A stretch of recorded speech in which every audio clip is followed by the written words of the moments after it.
Assalamu alaikum Sezen Natirnoy. Aziz abunachılar, bugünkü zakazımız 4 gülde.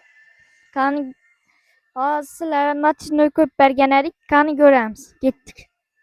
Natirnoy'un plyusuna foto boyam işletken. Hürmetli abunachılar, bu birinci kanalımız. Yine Sezen yazıcı bilen çok getip bergen. Listeramız var. Listeramızdan görəsizlər. Hələ qızıqarlı yerləri aldığında görəsizlər haberleri var. Aprel aksiyası hakkında sizlere məlumat verib ötəcəkmə. 3G peçetlərimiz əvvəlki narxı 120.000 somdan, hazırki narxları 69.000 somdan. Bu Natirnoy'umuz Bort Natirnoy boladı. Əvvəlki narxı 180.000 som, hazırki narxı 150.000 som. Like və ona basıb qoyunlar. Hürmetli abunachılar, bu ikinci kanalımız Sezer yazığı bilen çok getip bergenmiz. Lüstrasam bakkiler.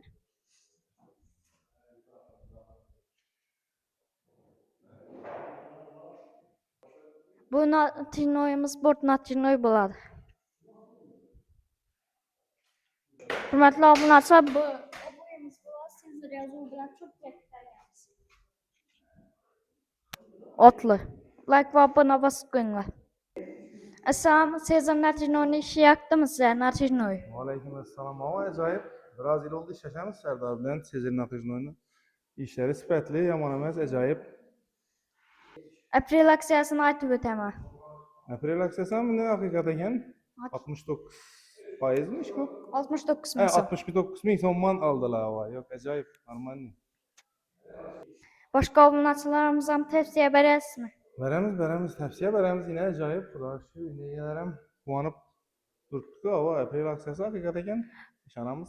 Özünüzün işiniz hakkında azırak malumat berberesiz. Özümüzün işimiz yine şu. Malyarki. Durgan işler, addelki işi, kolunu, santехникasına hem işleyimiz, atapleniyasına hem işleyimiz, elektrikası hem menasasını işleyimiz. Kolumuzdan geldi ustalarımız bağ. Telefon numara aytamız mı? Narxlarımız ama o narxlarımız ama arzana gelişmiş işleyimiz. Telefon numara 97 357 62 62.